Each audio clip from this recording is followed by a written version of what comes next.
kembali lagi bersama saya Yudi Sumerta di Success Channel.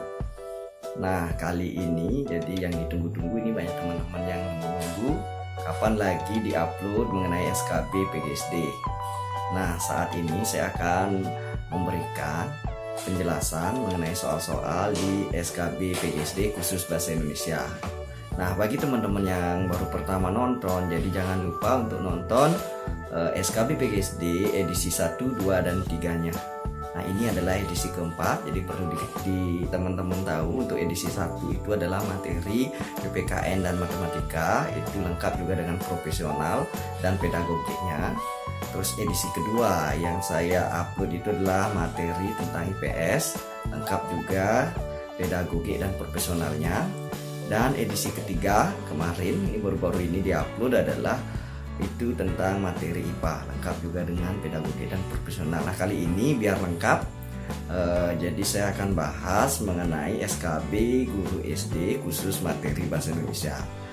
Nah, mohon doanya untuk ke depan bisa lagi memberikan soal-soal lengkap untuk PGSD, untuk guru SD, agar bisa disajikan soal-soal yang sekiranya dapat memprediksikan soal ini akan keluar di SKB nanti. Nah, saya berdoa biar teman-teman yang nonton video ini sampai habis akan lolos dalam tes seleksi SKB nanti. Semoga Tuhan meridhoi teman-teman itu tahun 2020 itu akan menjadi PNS. Nah, ayo kita bahas mengenai SKB PGSD materi bahasa Indonesia. Mari kita lanjutkan. Tes kompetensi bidang PGSD guru SD. Nah, like and subscribe ya di channel kami, yaitu Success Channel. Nah, langsung saja. Kali ini di edisi keempat akan dibahas SKB Guru SD materi Bahasa Indonesia. Soal nomor 1. Status sosial dan latar belakang budaya yang berbeda dari setiap anggota masyarakat memunculkan adanya idiolek, dialek, dan ragam bahasa. Hal ini menunjukkan bahwa bahasa itu bersifat A. konvensional, B. unik, C. dinamis, D. bervariasi, E. produktif.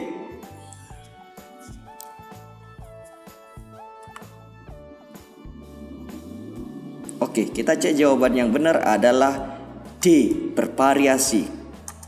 Nah, setiap anggota masyarakat, suatu bahasa biasanya terdiri dari berbagai status sosial dan latar belakang budaya yang tidak sama, sehingga bahasa yang digunakan menjadi bervariasi. Ada 3 istilah dalam variasi bahasa, yaitu yang pertama idiolek, merupakan ragam bahasa yang bersifat perorangan. Yang kedua dialek, merupakan variasi bahasa kelompok anggota masyarakat pada suatu tempat atau suatu waktu. Yang ketiga ragam, variasi bahasa yang digunakan dalam situasi tertentu, ragam baku dan ragam tidak baku. Nah, munculnya variasi bahasa tersebut menunjukkan bahwa bahasa bersifat bervariasi. Kita lanjut soal nomor 2. Seorang penyair memilih kata-kata tertentu sesuai dengan maksud dan perasaan yang ingin disampaikannya ketika menulis puisi. Fungsi bahasa yang digunakan oleh penyair tersebut adalah A. fungsi ekspresi, B. fungsi adaptasi, C. fungsi informasi, D. fungsi integrasi, E. fungsi kontrol sosial.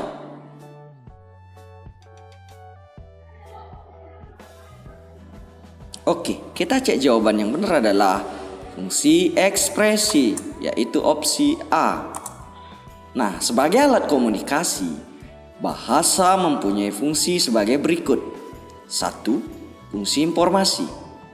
Bahasa berfungsi untuk menyampaikan informasi timbal balik antar anggota keluarga maupun anggota masyarakat. 2. fungsi ekspresi diri, menyalurkan perasaan, sikap, gagasan, emosi, atau tekanan-tekanan pembicara.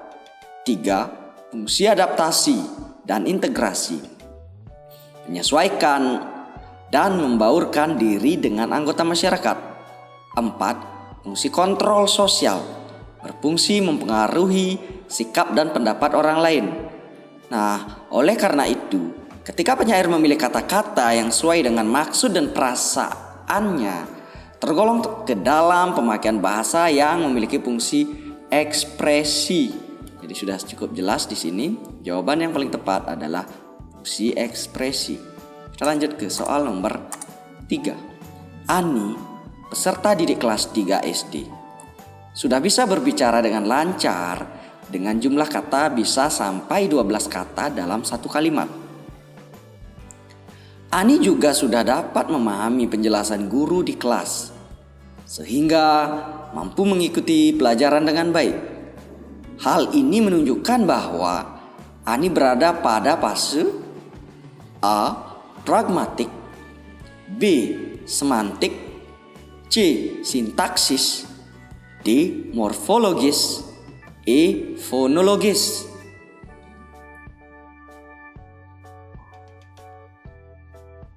Oke, kita cek jawaban yang benar adalah opsi B.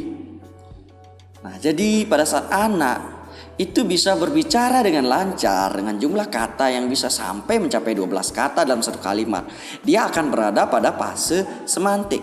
Nah, kita lihat penjelasan lebih dalam lagi. Fase pemerolehan bahasa anak sebagai berikut. Nah, perkiraan umur dari 0 sampai 2 tahun itu fase pemerolehan bahasa di fase fonologis. Pada fase fonologis ini, kemampuan anak adalah anak bermain dengan bunyi-bunyi bahasa, mulai mengoceh sampai mengucapkan kata-kata sederhana. Nah, perkiraan umur antara 2 sampai 7 tahun, fase pemerolehan bahasanya berada pada fase sintaksis. Nah, kemampuan anak adalah anak menunjukkan kesadaran gramatis berbicara menggunakan kalimat. Selanjutnya perkiraan umur di antara 7 sampai 11 tahun, fase pemerolehan bahasanya itu masuk dalam fase semantik. Nah, kemampuan anak pada fase semantik ini adalah anak dapat membedakan kata sebagai simbol dan memahami konsep yang terkandung dalam kata. Nah, dalam konteks soal itu, Ani anak berusia 9 tahun. Sudah jelas sekali di sini perkiraan umur berada pada fase semantik. Nah, sudah dapat berbicara dengan lancar dengan jumlah kata bisa sampai 12 kata dalam satu kalimat. Juga dapat memahami konsep yang terkandung dalam kata-kata yang disampaikan guru. Jelas sekali di sini oleh karenanya Ani berada pada fase semantik. Jadi di sana sudah jelas kemampuan anak dituntut adalah anak dapat membedakan kata sebagai simbol dan memahami konsep yang terkandung dalam kata. Jadi jelas sekali di sini ya. Opsi yang benar adalah opsi B.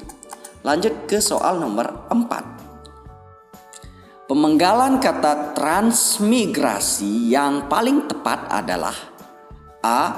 Transmigrasi, B. Transmigrasi, C. Transmigrasi, D. Transmigrasi, E. Transmigrasi.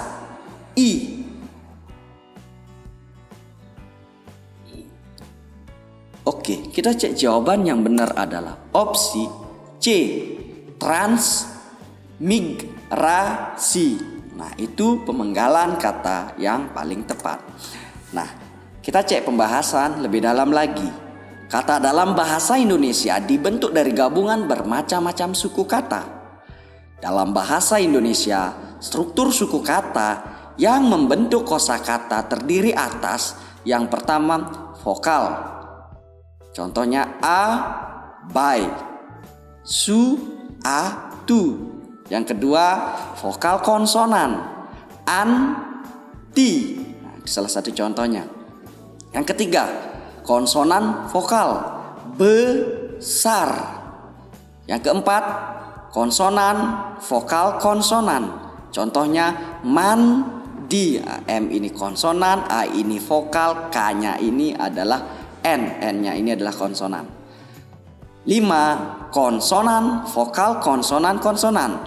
Contohnya adalah tekstil. T-nya ini konsonan, E-nya ini vokal, K dan S-nya adalah konsonan. 6. Konsonan, vokal, konsonan, konsonan, konsonan. Jadi contohnya corpse. 7. Konsonan, konsonan, vokal. Contohnya slogan. Jelas di sini S-nya L konsonan, O-nya vokal. 8. Konsonan, konsonan, vokal, konsonan. Contohnya traktor. T-nya ini konsonan, K-nya, R-nya konsonan, A-nya vokal, K-nya konsonan. 9. Konsonan, konsonan, vokal. Contohnya strategi. 10. Konsonan, konsonan, konsonan, vokal, konsonan. Contohnya struktur. 11. Konsonan, konsonan, vokal, konsonan, konsonan. Contohnya adalah kompleks. PL-nya ini konsonan-konsonan, E-nya adalah vokal, KS-nya konsonan-konsonan. Jadi jelas sekali kata transmigrasi mempunyai struktur suku kata transmigrasi. Nah, kita lanjut. Soal nomor 5. Proses pembentukan kata pertanggungjawaban berasal dari kata A. Tanggung jawab ditambah peran. B. Pertanggung plus jawaban. C. Pertanggung plus jawab plus an. D. Per tambah tanggung tambah jawaban. E. Per tambah tanggung tambah jawab tambah an. Nah, jelas sekali di sini. Jadi dalam proses pembentukan kata pertanggungjawaban berasal dari opsi A, tanggung jawab ditambah peran. Kita cek pembahasannya.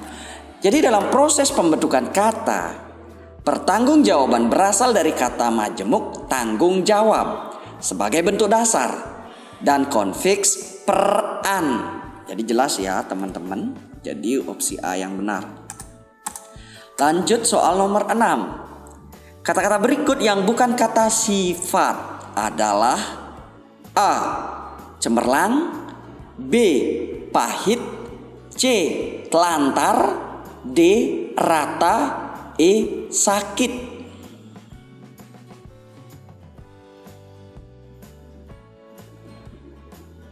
Oke, kita cek jawabannya. Jadi jelas sekali di sini. Kata yang paling cocok yang bukan merupakan kata sifat adalah opsi C, telantar. Nah, telantar ini adalah bagian dari kata kerja. Nah, biasanya kalau ngecek dia kata sifat atau bukan, tinggal diisi aja kata depannya itu adalah sangat. Nah, sangat sakit, sangat pahit. Nah, seperti itu. Nah, kita cek pembahasannya. Kata sifat atau adjektif adalah kata yang menyatakan sifat atau hal keadaan pada suatu benda. Kata sifat juga diartikan sebagai kata yang menerangkan kata benda. Pada umumnya kata sifat dapat bergabung dengan kata lebih dan sangat. Nah, itu penekanannya. Kata yang tidak bisa digabung dengan kata lebih dan sangat adalah kata telantar. Karena telantar termasuk kata kerja. Jadi jelas ya teman-teman. Kita lanjutkan soal nomor 7. Kelompok kata di bawah ini yang merupakan frasa adalah A.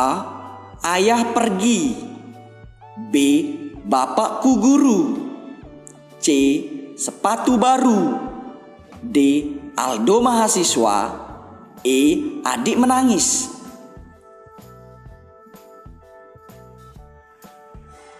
Oke, kita cek jawabannya. Yang merupakan frasa adalah opsi C. Sepatu baru. Kita cek. Nah, satuan sintaksis yang lebih besar dari kata itu adalah frasa. Nah, frasa adalah satuan gramatikal yang terdiri dari dua kata atau lebih yang tidak berciri klausa atau tidak memiliki ciri predikat. Nah, ini kata kuncinya. Jadi frasa itu tidak memiliki ciri predikat dan pada umumnya menjadi pembentuk klausa. Seperti halnya dengan kata, frasa memiliki potensi untuk berdiri sendiri menjadi kalimat. Jadi jelas di sini adalah opsi C adalah merupakan frasa, sepatu baru. Jadi tidak mengandung predikat, unsur predikat. Jelas ya teman-teman. Kita lanjut soal nomor 8. Mantan pejabat itu duduk di meja hijau untuk mempertanggungjawabkan perbuatannya. Meja hijau pada kalimat di atas bermakna A. Denotatif, B.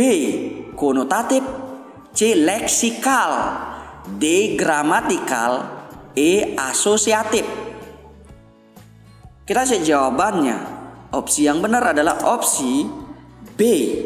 Konotatif. Makna denotatif. Nah, kita dari kata denotatif dulu ya. Denotatif ini adalah makna dasar atau umum, apa adanya dan tidak mencampuri nilai rasa. Kalau makna konotatif adalah makna yang berupa kiasan, jadi atau yang disertai nilai rasa dan kriteria tambahan yang dikenakan pada makna konseptual. Nah, ini kata kuncinya adalah kata kiasan, konotatif, konotasi, kiasan ya, perlu diingat-ingat. Nah, makna leksikal adalah makna kata yang seperti dalam kamus. Kalau makna gramatikal adalah makna yang diperoleh dari hasil peristiwa tata bahasa. Kalau makna asosiatif adalah makna yang dihubungkan dengan nalar di luar bahasa. Jadi jelas sekali di sini meja hijau itu adalah konotatif. Kita lanjutkan soal nomor 9. Penggunaan ejaan yang tidak tepat pada kalimat di bawah ini adalah A. Ibu menasehati adik, hati-hati di jalan. B. Kek, saya sudah menyampaikan pesan ini kepada nenek. C. Di mana rumahmu, Dik? Tanya Jani. D. Gubernur Papua Barat mengunjungi para pengungsi. E. Kakak Kinan membeli jeruk bali di pasar. Nah, kita cek jawaban yang benar adalah opsi C. Jadi penggunaan ejaan yang tidak tepat pada kalimat di bawah ini sudah jelas sekali di sini ya. Ada kata di mana rumahmu. Jadi sudah umum sekali penulisan kata di mana ini harusnya adalah dipisah. Nah, untuk memperjelas kita cek lagi. Penggunaan ejaan mencakup sistem pemakaian huruf, penulisan kata, pemakaian tanda baca, dan penulisan unsur serapan. Penulisan kalimat yang salah dalam kunci jawaban adalah di mana rumahmu, Dik? Tanya Jani. Penulisan di mana tidak tepat karena preposisi ditulis serangkai yang seharusnya dipisah.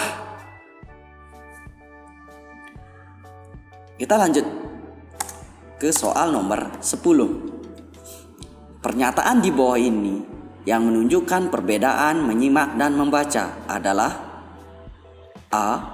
Membaca membutuhkan sumber bahan tulisan, sedangkan menyimak membutuhkan sumber lisan. B. Menyimak bersifat reseptif, sedangkan membaca bersifat produktif. C. Menyimak adalah kegiatan yang disengaja, membaca adalah kegiatan yang tidak disengaja.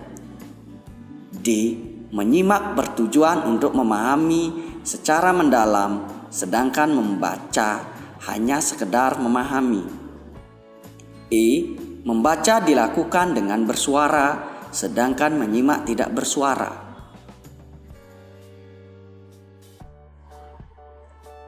Oke, sudah jelas sekali di sini ya.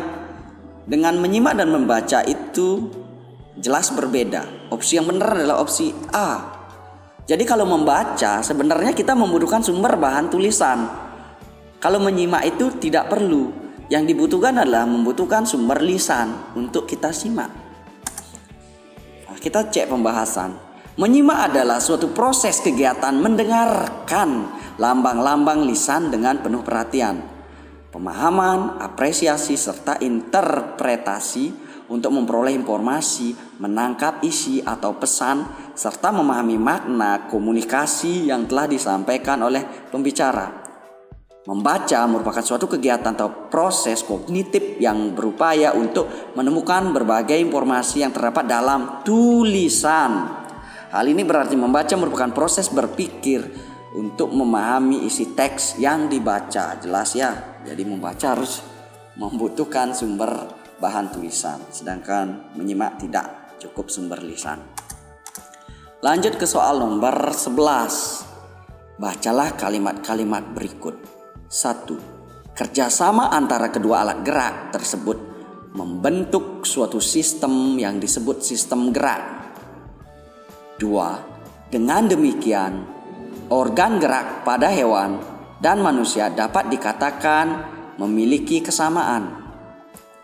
3. Alat-alat gerak yang digunakan pada manusia dan hewan ada dua macam, yaitu alat gerak pasif berupa tulang dan alat gerak aktif berupa otot. 4. Kedua alat gerak ini akan bekerja sama dengan melakukan pergerakan. Urutan kalimat yang padu adalah A.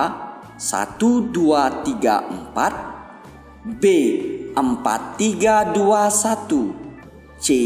3, 1, 4, 2, D. 3, 4, 1, 2, E. 1, 3, 4, 2. Oke, kita cek jawabannya teman-teman. Jadi sudah jelas kalau melihat seperti ini kita tinggal mencoba-cobakan saja yang mana paling cocok. Nah, yang paling tidak cocok ditaruh di depan jelas opsi 2. Yang poin 2. Dengan demikian itu pasti di akhir.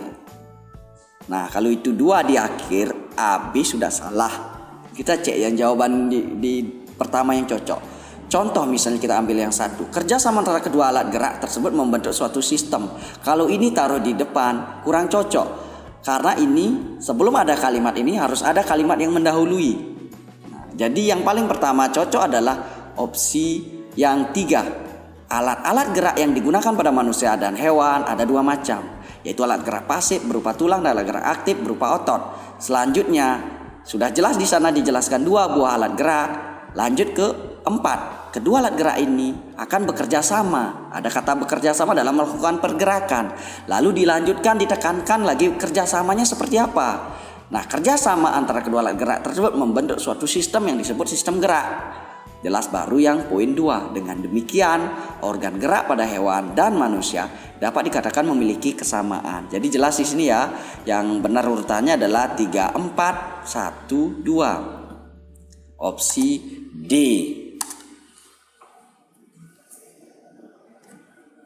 Kita lanjutkan soal nomor 12. Bahasa Indonesia mempunyai kedudukan dan fungsi yang penting bagi kehidupan sehari-hari. Oleh karena itu, sasaran pembelajaran bahasa Indonesia di SD adalah peserta didik terampil dalam berbahasa Indonesia. Dengan kata lain, mampu berkomunikasi secara efektif baik lisan maupun tertulis. Berdasarkan hal tersebut, rumusan yang tidak terkait dengan tujuan pembelajaran bahasa Indonesia di SD adalah ini yang tidak terkait dengan tujuan. A. Peserta didik mampu berkomunikasi secara efektif dan efisien dengan etika yang berlaku, baik lisan maupun tertulis.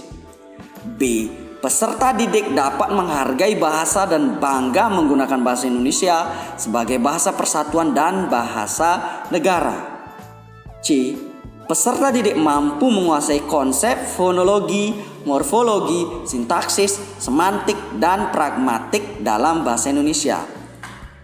D. Peserta didik dapat menikmati dan memanfaatkan karya sastra untuk meningkatkan wawasan, memperhalus budi pekerti, serta meningkatkan pengetahuan dan kemampuan bahasa. E. Peserta didik mampu menggunakan bahasa Indonesia untuk meningkatkan kemampuan intelektual serta kematangan emosional dan sosial.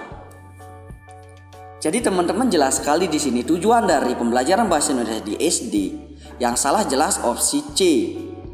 Nah, di SD sebenarnya belum dituntut mampu menguasai fonologi, morfologi, sintaksis, semantik, dan pragmatik dalam bahasa Indonesia. Jadi jawabannya adalah opsi C. Jadi tujuan pembelajaran bahasa Indonesia di SD adalah peserta didik mempunyai kemampuan berbahasa Indonesia yang baik dan benar. Nah, itu dulu. Serta dapat menghayati bahasa dan sastra Indonesia sesuai situasi dan tujuan berbahasa serta tingkat pengalaman peserta didik SD. Nah, dari tujuan tersebut jelas tergambar fungsi pembelajaran bahasa Indonesia di SD adalah wadah untuk mengembangkan kemampuan peserta didik dalam menggunakan bahasa sesuai dengan fungsi bahasa, yaitu sebagai alat komunikasi. Lulusan SD diharapkan dapat berkomunikasi dan berinteraksi dengan baik di lingkungan. Konsep-konsep dan teori-teori kebahasaan belum dapat diberikan untuk peserta didik usia SD. Jadi jelas sekali di sana ya. Jadi konsep-konsep yang itu belum diberikan di SD, masih kesifatnya alat komunikasi. Lanjut soal nomor 13. Bahasa mempunyai peranan penting dalam perkembangan intelektual, sosial, dan emosional. Bahasa Indonesia merupakan bahasa pengantar pendidikan di semua jenis jenjang pendidikan. Di bawah ini peran penting pembelajaran bahasa Indonesia di SD kecuali A. Sebagai sarana berpikir untuk menumbuh kembangkan cara berpikir logis, sistematis, dan kritis. B. Sebagai sarana mempercepat penguasaan ilmu, pengetahuan, dan teknologi. C. Dapat membantu peserta didik dalam mengemukakan gagasan dan berpartisipasi di tingkat internasional. Bekal kemampuan berbahasa Indonesia yang baik dapat digunakan untuk mempelajari berbagai macam mata pelajaran untuk mengenal dirinya dan budaya di lingkungannya. Oke, jelas sekali di sini. Kita cek jawabannya bareng-bareng. Jadi jangan sampai terkecoh dengan jawaban yang semua baik. Kita cek di sini. Namanya peran penting bahasa Indonesia.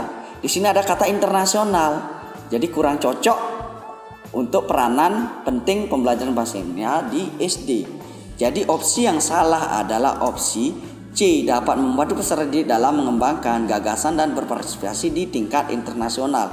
Karena bahasa Indonesia adalah bahasa nasional, bukan bahasa internasional. Jadi bahasa merupakan penunjang keberhasilan peserta didik dalam mempelajari semua bidang studi. Pembelajaran bahasa Indonesia di SD diharapkan membantu peserta didik dalam mengemukakan gagasan sampai dengan menggunakan kemampuan analitis dan imajinatif yang ada dalam dirinya, sehingga memudahkan dalam mempelajari dan menguasai mata pelajaran yang lain. Nah, pembelajaran bahasa Indonesia di SD membekali peserta didik dalam berkomunikasi baik lisan maupun tertulis di lingkungan sekitarnya.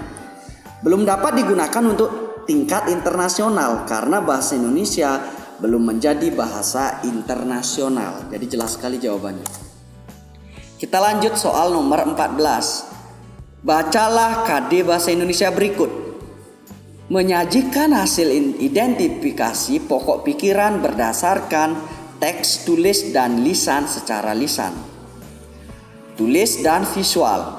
Indikator pembelajaran yang cocok untuk KD di atas adalah A. Menunjukkan sikap percaya diri dalam menyajikan pokok pikiran dalam teks tulis. B. Menyebutkan ciri-ciri pokok pikiran berdasarkan teks organ gerak hewan secara tulis. C. Mengidentifikasi pokok pikiran berdasarkan teks organ gerak hewan secara tulis. D. Memahami pokok pikiran berdasarkan teks organ gerak hewan secara tulis.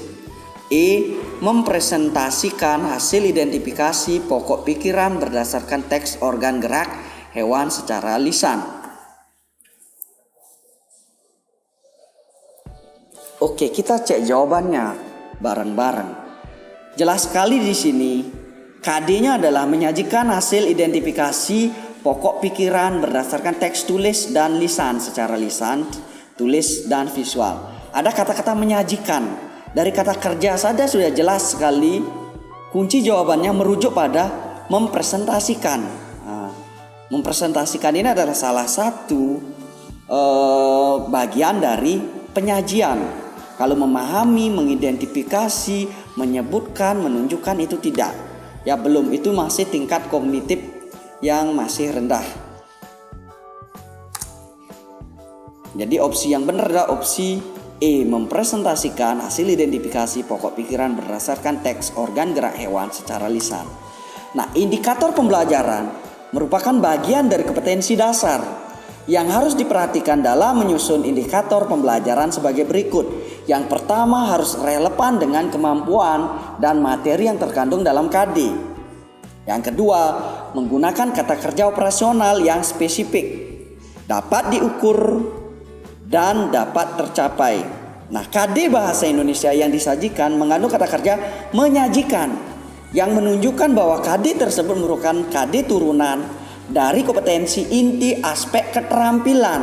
Nah, penyajian nih aspek keterampilan, yaitu ada pada KI 4. Oleh karena itu, indikator yang muncul harus mengandung kata kerja yang menunjukkan ranah kompetensi keterampilan. Jadi jelas sekali di sini. Yang paling tepat jawabannya adalah mempresentasikan. Itu ada pada keterampilan. Kalau yang ini menunjukkan, menyebutkan, mengidentifikasi, memahami ada pada kognitif yang lebih rendah di sini. Jadi tingkat kognitif lebih ke ke pengetahuan. Jadi jelas ya teman-teman. Kita lanjut soal nomor 15. Bu Ayu sedang membacakan cerita untuk peserta didik di kelas. Memberikan contoh membaca lancar, membacakan cerita untuk anak. Ada kalanya Bu Ayu membaca sebuah kalimat, peserta didik melanjutkan kalimat berikutnya. Media yang digunakan adalah buku bacaan dengan ukuran besar yang dapat terakses dengan baik oleh semua peserta didik di kelas. Strategi pembelajaran membaca yang diterapkan Bu Ayu adalah strategi A, bersama, B, bergema, C, core, D, terbimbing, E, mandiri.